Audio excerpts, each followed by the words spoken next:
Okay, now let's look at built-in sequence functions. And of many functions, the enumerate is a very useful one. Okay, the enumerate function, what it does, it goes through. This is about iterating over elements of a list. So if you have a list of elements, enumerate will start from the very first item. Okay, then it will return that item to you, then it will go to the next item, return that item to you, and then the next one, return that item to you, right? So iteration. But as it iterates, it will also give you how many items it has given so far.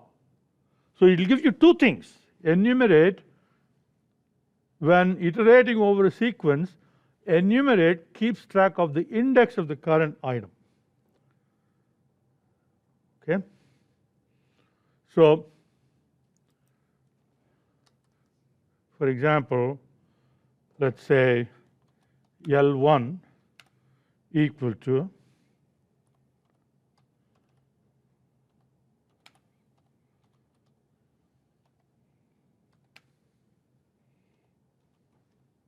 okay. Now we are going to say enumerate L1. Okay. Now enumerate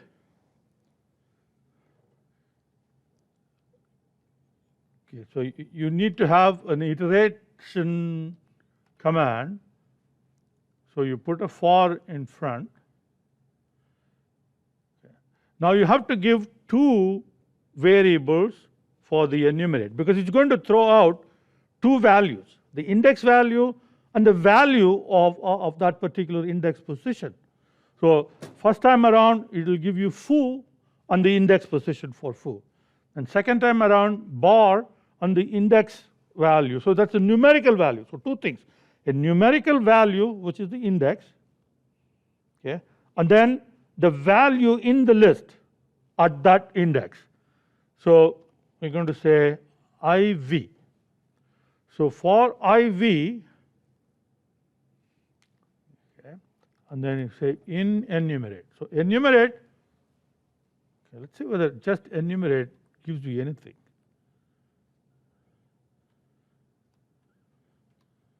I haven't tried this. Okay, so enumerate gives you an object.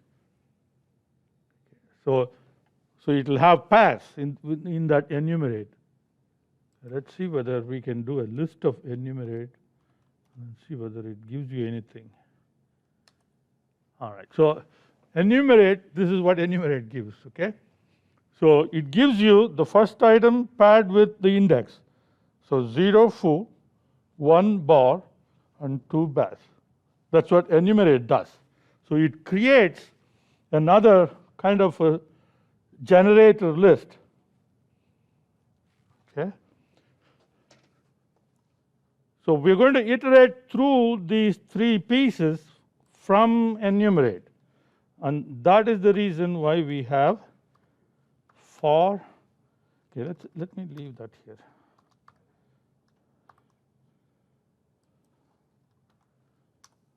Okay, so we say for I comma v in enumerate L1, and I should end the for line with what? With a colon. So that's the for condition, and then I can now give the list of code for the loop, for loop. Okay. So the enumerate gives you this. So I'm going to have the value of the index in I and the value of the value from list in V. So you're going to have those two things. Then you can do whatever you want with it. So for example, we want to do print I comma print V.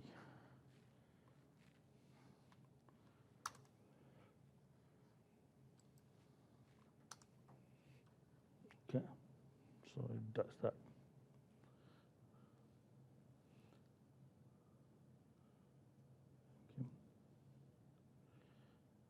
And this kind of binding enumeration is useful in creating what is called a dictionary. We'll be looking at dictionaries a little later. So suppose we want to bind the value and the index in a dictionary form.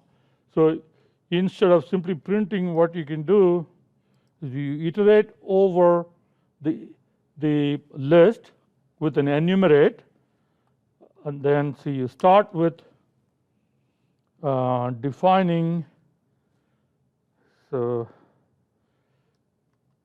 some dictionary, and dictionaries are defined with squiggly brackets. So you start with an empty dictionary. We will have, we'll have a separate lecture on dictionaries, so we will be looking at that. Okay, so this is a dictionary, and then we can say AD, right, V is equal to I. So we have two things. So what will happen is the value V is used as a key in the dictionary and I as its value.